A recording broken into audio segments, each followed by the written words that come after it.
Hello, my name is Recky. Welcome back for another history video reaction. We're going to go back to Alexander the Great and part number 3, and I'm super hyped about this one. The first two episodes was probably one of the best I ever seen when it comes to history. Why? Well, the reason is basically just that Alexander the Great was actually really great. He just plowed through Persia, and hopefully I am actually saying the right one, Persia, to try to meet up with the best army to defeat Alexander the Great, and they didn't stand a chance. We got 2 more parts to do this. If you do enjoy this, show that so I know that you like this. Smack the like, and I'll hit that subscribe if you're new to the channel. I would greatly appreciate that. And of course, a big thank you to the patrons and the channel members. Thank you so much for the insane support. A big shout out to the Supreme Tier donators over by Patreon and of course on channel membership. Thank you. Thank you so much. Personal shout outs to the ultimate supporters, only available on Patreon. Deja, Walt, Roni, Dwayne, Tammy, Kevin, Dana, Troy. My God, that list gets longer. Wow. Amazing support. It's very hot today. So if you see some sweat coming down here, it's because it's kind of hot. But I'm going to do this because I want to. No weather can decide over Recky. Part number 3. Let's do this. I gotta make sure that the sound works too. It does. Let's do this. I'm going to crank it back here and I'm going to crank up the sound. I am hyped.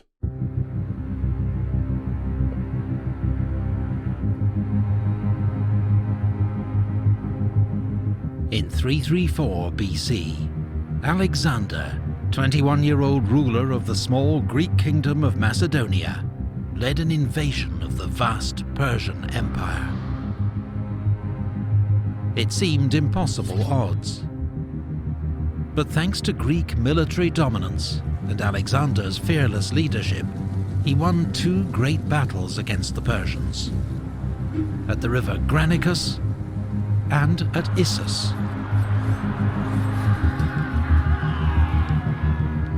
Having subdued Persian lands west of the Euphrates River, he now headed east into the empire's heartlands, seeking a final showdown with the Persian king, Darius III. Receiving news that a great Persian army led by Darius had assembled at Gaugamela, near modern Mosul in Iraq, he made straight for it. This was Darius's last chance to stop Alexander. Oh my God, they know how to build this up so good. And Alexander's chance to smash Persian power once and for all.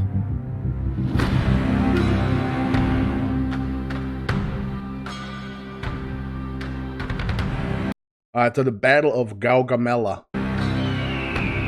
Darius had chosen to fight on open ground, where his advantage in numbers would be more telling. His soldiers had also worked hard to clear and flatten the terrain to make it suitable for Persian war chariots. By modern estimates, the Persian army was between 50 and 80,000 strong, and made up of contingents from across the empire. Infantry from Syria and Babylonia, cavalry from Armenia, India and Central Asia, up to 200 scythed chariots, even a handful of war elephants. Alexander's army was smaller and may have been outnumbered by as much as 2 to 1. Oh my days. He deployed his units in their usual formation. On the left flank, Thracian and Thessalian cavalry, commanded by Parmenion. In the center, the Macedonian veterans of the phalanx, each armed with their 18-foot sarissa pike. On the right flank, Alexander with his elite cavalry, the companions, and his best infantry, the hypaspists. These were the units with which Alexander planned to launch his main attack. Greek hoplites formed a second line and supported both wings, which were angled back to guard against encirclement by the Persians.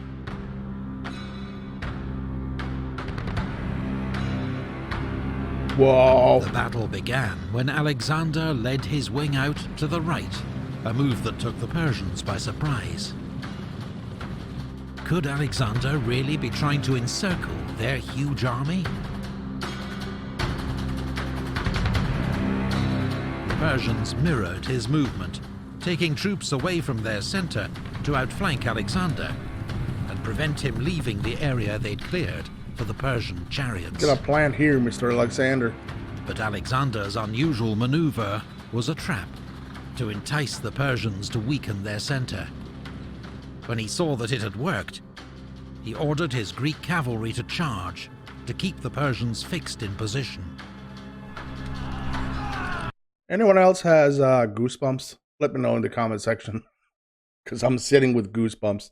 A giant cavalry battle developed on the right wing. Darius, meanwhile, judging this to be the decisive moment, unleashed his chariots.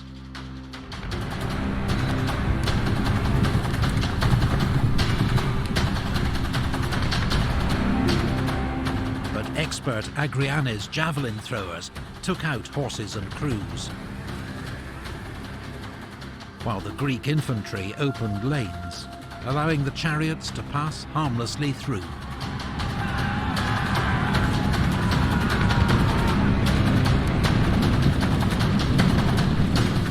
Now Alexander led his companion cavalry and parts of the Macedonian phalanx in a headlong charge straight at the weakened Persian centre, fighting his way towards Darius himself.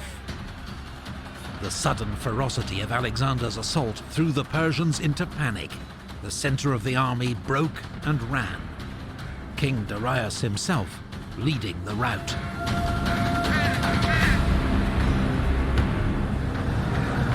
But Alexander's left wing was in serious trouble. Parmenion, facing a huge onslaught by Persian cavalry, was virtually surrounded. Indian and Scythian horsemen had even ridden through a gap in the Greek line. But rather than wheeling and attacking the Greeks from behind, they'd carried straight on to loot their camp.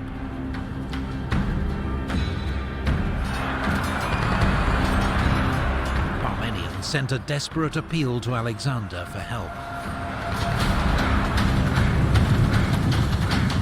The king abandoned his pursuit of Darius, regrouped, and charged the Persian right wing.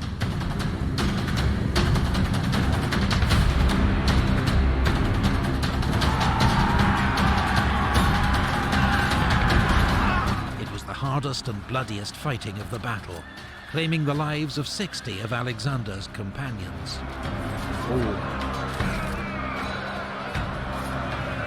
Finally, as news of Darius's flight spread across the battlefield, the last... Man, I cannot find the best sound. It's either too freaking high or too freaking low. Persian horsemen turned and fled. Man. Sorry. As news of Darius's flight spread across the battlefield, the last Persian horsemen turned and fled.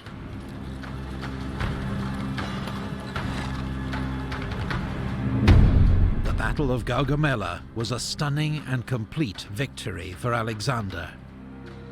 According to ancient sources, he lost just a few hundred men, while the Persians lost thousands. How?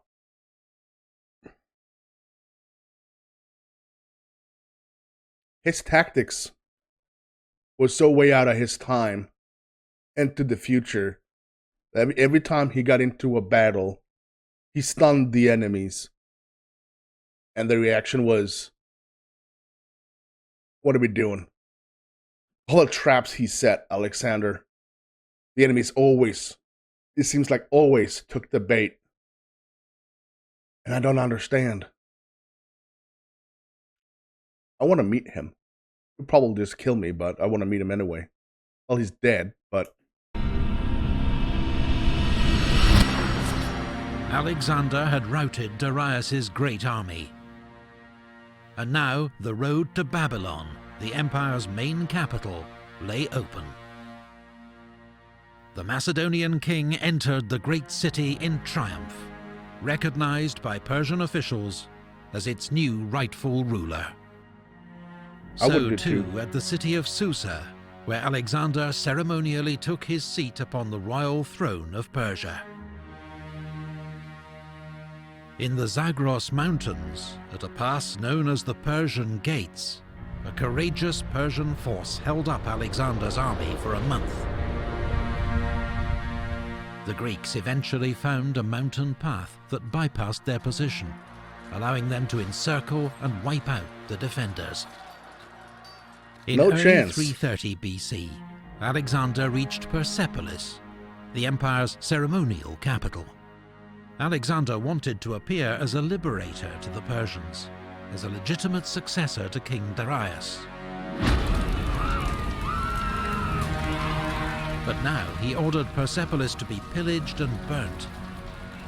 Retribution for the Persian invasion of Greece and the burning of Athens' sacred temples in 480 BC.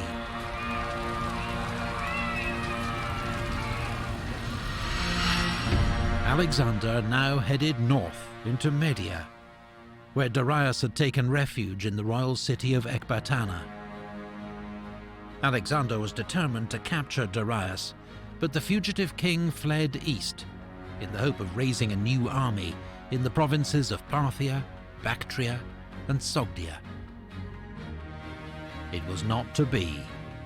As Alexander closed in, the Persian king was murdered by one of his own governors, Bessus, who then proclaimed himself the empire's new ruler. Alexander gave orders for Darius to be buried in the royal tombs of Persepolis, alongside his ancestors. Then he paused to organize his vast new empire. Alexander appointed viceroys to rule the provinces on his behalf, keeping several Persians who had sworn loyalty in their posts. Then he resumed his march east, his goal to find and kill the usurper Bessus, subjugate the empire's eastern provinces, and reach the far edge of the world.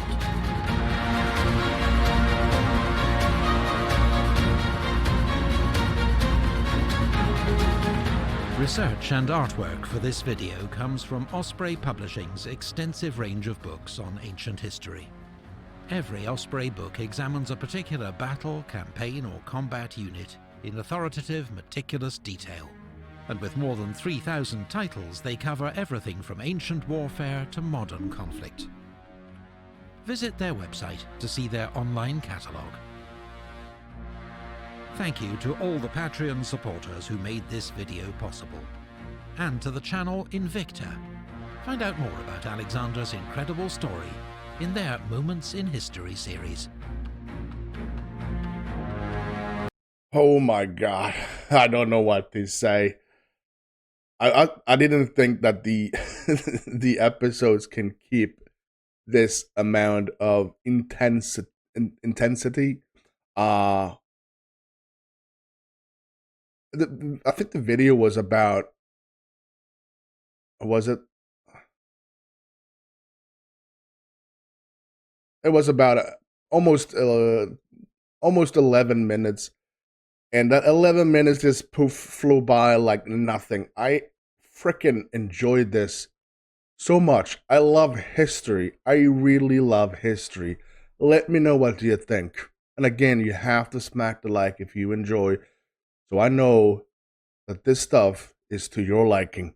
I don't want to give out anything you don't like. I don't want to publish crap. This was, again, one of the best episodes of Alexander the Great. Again, if you do enjoy this, smack the like, and of course hit that subscribe. If you want to become one of the awesome people, click join to become a member, or check out the coolest link ever. Well, it's pinned on top of all the comments. Thank you so much for watching. I'm Recky, and you Stay great.